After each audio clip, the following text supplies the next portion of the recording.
what's good, Commanders fans? Day one of mandatory minicamp is in the books. I'm just going to recap, read, and react, go over things. I'll probably show some clips while I'm talking. Not a lot, but just a couple of clips, probably 3 clips here and there. So not a lot of play-by-play information that was said, but, we'll go over some of the play-by-play stuff and things that stood out that was important. Now, Jayden Daniels, he was with the first team on 11 on 11s. That was per Lake Lewis and basically all the media members out there as well. So that's good to see. I know he was with the twos, running with the twos for the most part in OTAs with the second team. So we know most likely he will be the day one starter, or if not the day one starter, he will be starting by week 3. I think he's going to be the day one starter. I mean, a lot of Jeremy Fowler said he's most likely going to be the day one starter as well. So I don't see a point in starting Marcus Mariota at all. But, they're probably going to have like a small competition and then eventually name him the starter probably after the second preseason game or something similar to that around that time. Excuse me. That's what I think is going to happen. So good to hear he's starting with the ones today. They did do some design runs with him today, so I'm excited to see that. I'm intrigued about that. How does Cliff Kingsbury incorporate his legs? How does he use them as a dual threat quarterback? You saw what he did with Kyler Murray. Kyler Murray uses legs. There was a lot of times where Kyler Murray uses legs, just improvising on third downs, third and longs, or whatever, and passing situations, and they weren't design runs, but they did have some design runs in Arizona for Kyler Murray for sure. So I do want to see what Cliff Kingsbury has up his sleeve for Jayden Daniels. So a Davion Davis sighting today. Zach Selby says, really nice sideline grab by Davion Davis on a pass from Marcus Mariota. Kept both feet in bounds before rolling out. So we'll see with Davion Davis. If not, I don't think he's going to make the roster, but can he make the practice squad?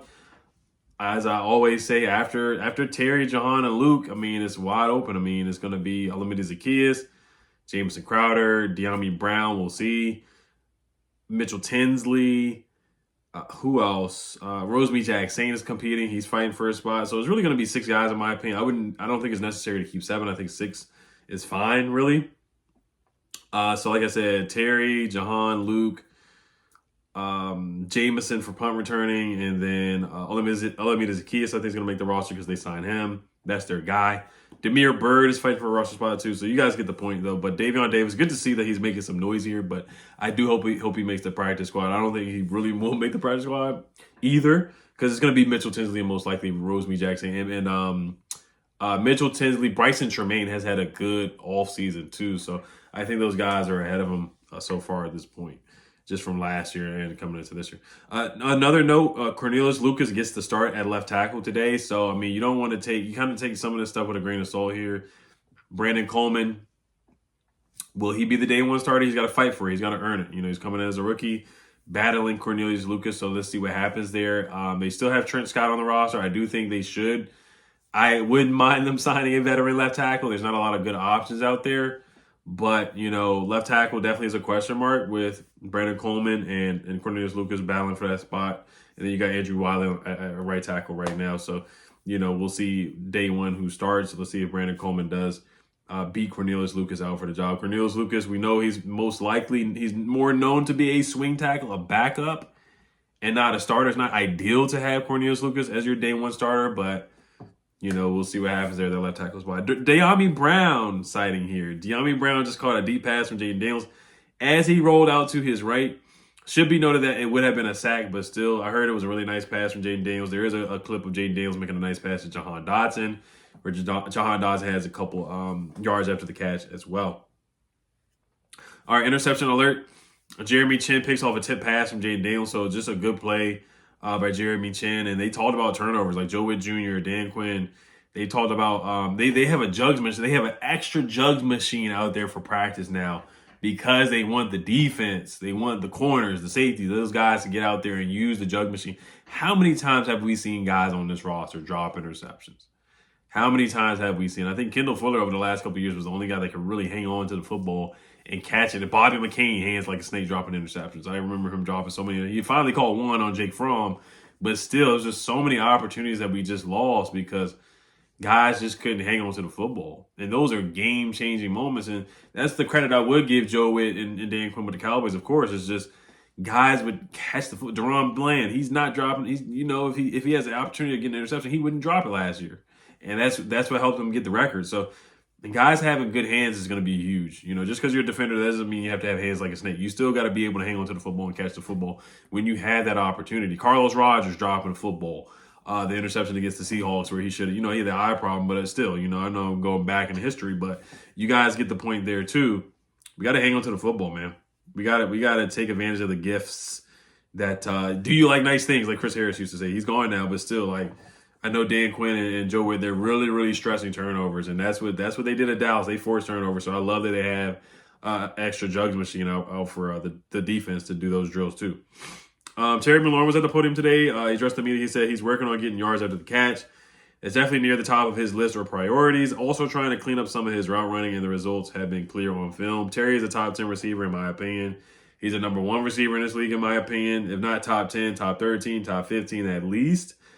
We just got, Jayden Daniels. I mean, I think this is the best chance for him to have a legit quarterback that can get him the football downfield. You see the throws that Jayden did in college. You see the throws that he's making in practice down the field, just the deep ball accuracy, the mechanics, dropping the ball in the bucket.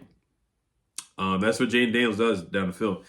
He also said that Jayden Daniels is very charismatic, really personal when you walk personal when you walk in the building. Guys have no problem approaching him. He came in really prepared, does a good job of getting the most out of his reps as well. Terry did talk about the deep ball from Jay McDaniels as well. And some of the traits that he brings in as a rookie as well. Punt returners. So Nikki Zavala, she tweeted this out. Kickoff returners in the mix for the Commanders today, and it will change as they experiment. Austin Eckler was back there. Brian Robinson was back there. Olamide Zaccheaus, Jamison Crowder, of course, Dax Milne, Davion Davis, Casimir Allen. I forgot about him when I was naming wide receivers. I don't think he's going to make the roster. Of course, Noah Igbenogbe, Demir Bird, cornerback A.J. Woods, and defensive back Mike Samerstill. I heard that Mike Samerstill signed his contract today, so congrats to him.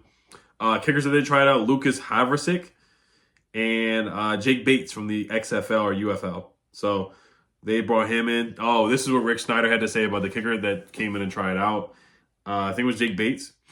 He said that Jake Bates went 5 for 7 today. He went wide left on a 32-yard kick and hit the upright on a 40-yard kick. So that's not good in my opinion. A 32-yard kick, you're going wide left. Like, was it the snap or you just a bad kicker? If what's the snapper's last name that we traded up, or Ron Rivera traded up to draft? I'm already forgetting guy's name already who got released. That's the only excuse if it was a bad snap. But you missing a wide left kick on a 32-yard kick is just inexcusable. And then hitting the upright on a 40-yard kick. And the weather was good today. The weather was good. It's not like it was windy outside or anything like that. It was a nice breeze, but not enough to freaking kick the ball to the upright. Or move the ball to the upright. Johnny Newton, they said his procedures are going well, but they're going to wait and see until training camp to decide on, whether he's ready or not. The boot is off. I saw that on Instagram and Twitter, stuff like that. They are going to do all 3 practices from what I'm hearing, which is good. I think they need to get all the reps that they can, even if it is just minicamp and OTAs or whatever. And then also Rick Snyder did say that Dorrance Armstrong is quick to the passer. He said he's been pretty good all offseason. He's very impressive, just quick getting to the rushing the passer. And we'll see what he does, when there's competition out there or guys are really, really blocking him. Also, Rick Snyder said Olamide Zaccheaus caught a pass and down the field, and this dude hit a 3rd gear and went zoom. So Olamide Zaccheaus is making some noise out there too. So we'll see what happens with him. I think Olamide is going to make the roster. I really do. I think Olamide Zaccheaus is going to make the roster. He's an okay 4th wide receiver kind of guy. You don't want to be in your number 2 or anything like that, or number 3, but I think he's a really, really good number 4 option out there, and I'm intrigued. I'm a little intrigued by Olamide Zaccheaus. I am. He's a good special teams guy too, as a punt returner and kick returner. But we already got a good punt returner in Jamison Crowder, and then maybe Olamide can return kicks, and we'll see what happens with that. Let's see here. Jayden Daniels looked more comfortable. This is from Zach Selby as a running the offense in that scenario that he was in recent weeks. In the 2-minute drill, he completed a pass to Jahan Dotson. Olamide Zaccheaus and De'Ami Brown before spiking the ball with 2 seconds left to give the offense a shot at a field goal. De'Ami Brown, he always makes noise in practice. He does this every year. OTAs, minicamp, training camp. He always has a really, really good offseason. I really hope this is the year that he maybe takes a leap and gives us more than 12 catches for 174 yards. I hope this is the year that he does a little bit more than that. Also, Zach Selby goes on to say at one side of the growth from Daniels came on his third pass. Rather than force a ball to Austin Eckler, who was available on the screen, Daniels saw that Eckler was covered and threw the ball into the dirt in a similar situation last week. Daniels did try to force the throw, which led to a batted pass, which may have been ruled a fumble. So good growth, seeing that from Jayden Daniels on the 2-minute drill. 2 interceptions today. Jeremy Chinn was the first to get a turnover on a tip pass from Jayden Daniels, taking it the other way towards the end zone. Then Christian Holmes ended the day with the second pick, hauling in another tip ball after Mitchell Tinsley failed to bring in the pass. So Christian Sip Holmes had an interception as well. Jeremy Chinn, good to see that he's making some noise there, getting an interception, making plays. There was the article or the story that came out of our interview where he said he chose us. He chose the Commanders over the Steelers, where the Steelers offered more money. He decided to come here, though, instead because he believes in Joe Witt Jr., he believes in Dan Quinn. Like, we don't really hear a lot of those stories where guys are choosing Washington or the Commanders over other teams, man. Especially when other teams are offering more money. It's usually like, oh, we offered a bag to Albert Hainsworth, or we offered a bag to Deion Sanders. I know I'm taking it way back. Or we overpaid somebody to bring them here. But now it's like guys want to come here and play for Dan Quinn and Adam Peters and Joe Witt Jr., because they feel like this can be the best position for them to succeed. So it's good to hear that from Jeremy Chinn, especially over a team that's a perennial playoff team with Mike Tomlin they always have a hard, tough playing defense with T.J. Watt leading the pack over there with the Steelers. So something that we just don't hear much in D.C.